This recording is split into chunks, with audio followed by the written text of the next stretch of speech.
Norway 1-2 England. বেলিংহামের ইতিহাস, বিশ্বকাপের সেমিফাইনালে 3 লায়ন্স। জুট বেলিংহাম দুর্দান্ত জোড়া গোলে 2026 বিশ্বকাপের কোয়ার্টার ফাইনালে নরওয়েকে 2-1 ব্যবধান হারিয়ে সেমিফাইনালে জায়গা করে নিয়েছে ইংল্যান্ড। ম্যাচের নির্ধারিত সময়ে দুই দল 1-1 গোলে সমতায় থাকায় খেলা গড়ায় অতিরিক্ত সময়ে। সেখানে জয় সুযোগ গোল করে ইংল্যান্ডের নায়ক বনে যান বেলিংহাম। ম্যাচের শুরুটা ছিল কিছুটা ধীর গতির, তবে প্রথম হাইড্রেশন বিরতির পরে খেলায় গতি ফিরে আসে।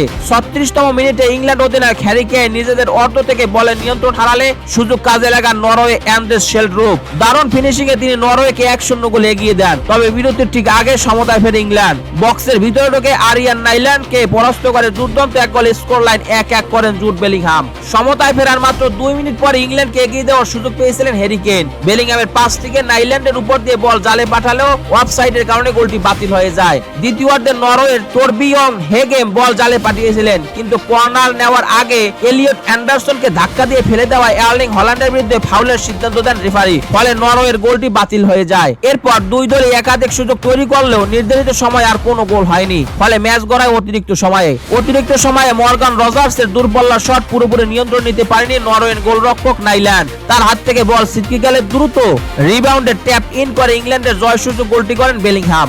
এই বিশ্বকাপে আবারও ইংল্যান্ডের তুরুপের তাস হিসেবে নিজেকে প্রমাণ করেছেন জুট বেলিংহাম। তার জোড়া গোলে ইতিহাসে চতুর্থবারের মতো বিশ্বকাপের সেমিফাইনালে পৌঁছেছে 3 লায়ন্স। আগের রাউন্ডে মেক্সিকোর বিপক্ষে ইংল্যান্ডের নাটকীয় 3-2 গোলের জয়ের ম্যাচেও 2টি গোল করেছিলেন বেলিংহাম।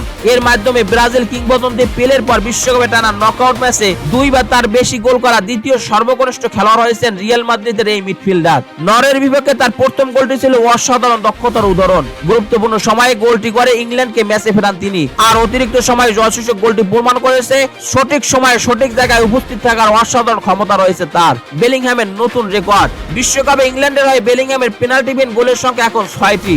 ইংল্যান্ডের কোনো খেলোয়াড়ের বিশ্বকাপে এর চেয়ে বেশি পেনাল্টি বিহীন গোল নেই। এর মাধ্যমে তিনি 1986 বিশ্বকাপে 6 গোল করা ইংল্যান্ড কিংবদন্তি গ্যারি লিনেকারের রেকর্ড স্পর্শ করেছেন। 23 বছর বয়সী বেলিংহাম হ্যারি কেইনের পাশাপাশি এই বিশ্বকাপে ইংল্যান্ডের অন্যতম গুরুত্বপূর্ণ খেলোয়াড় হিসেবে নিজেকে প্রতিষ্ঠিত করেছেন। এবারের আসরে অন্য যে কোনো মিডফিল্ডারের তুলনায় বেশি গোল করেছেন তিনি। এখন পর্যন্ত কেবল লিওনেল মেসি, কিলিয়ান এমবাপ্পে ও আর্লিং হল্যান্ড বেলিংহামের চেয়ে বেশি গোল করেছেন। 1966 সালের পর প্রথমবারের মতো বিশ্বকাপের ট্রফি জয়ের স্বপ্ন দেখছে ইংল্যান্ড। সেই স্বপ্ন পূরণের সেমিফাইনালও বেলিংহামের কাছ থেকে আরো একটি স্মরণীয় পারফরম্যান্স প্রত্যাশা করা থাকবে 3 লায়ন্স সমর্থকদের। ইংল্যান্ড আগামী বুধবার দ্বিতীয় সেমিফাইনালে আর্জেন্টিনার মুখোমুখি হবে। আর একটি জয় পেলে বিশ্বকাপের ফাইনালে জায়গা নিশ্চিত করবে 3 লায়ন্স। তবে বর্তমান বিশ্ব চ্যাম্পিয়ন আর্জেন্টিনাকে হারানো তার জন্য সহজ হবে না। আর্জেন্টিনা জানে নকআউট ম্যাচ কিভাবে জিততে হয়, তাই আর্জেন্টিনার সাথে জিততে হলে নিজেদের সেরা খেলোয়াড় পাশাপাশি আর্জেন্টিনারও ভুল করতে হবে, তা না হলে এই ম্যাচ থেকে ছিটকে যেতে পারে ইংল্যান্ড। অন্যদিকে কোয়ার্টার ফাইনাল থেকে বিদায় নেওয়ায় হতাশ হলে নরওয়ে তাদের সামগ্রিক পারফরম্যান্স নিয়ে গর্ব করতে পারে। 1998 সালের পর প্রথমবারের মতো বিশ্বকাপে অংশ নিয়ে শেষ 8-এ পৌঁছানো দলটির জন্য বড় একটি অর্জন। দর্শক, এই ম্যাচ নিয়ে আপনার মতামত কি, কিংবা বিশ্বকাপ ফাইনালে কোন দুটি দল পৌঁছতে পারে আপনার প্রেডিকশন চাইলে কমেন্ট বক্সে জানিয়ে দিতে পারেন। খেলাধুলা বিষয়ক সকল আপডেট সবার আগে পেতে স্পোর্টস মিডিয়ার সাথেই থাকুন। পেজটি ফলো দিবেন, চ্যানেলটি সাবস্ক্রাইব করতে ভুলবেন না। ধন্যবাদ সবাইকে।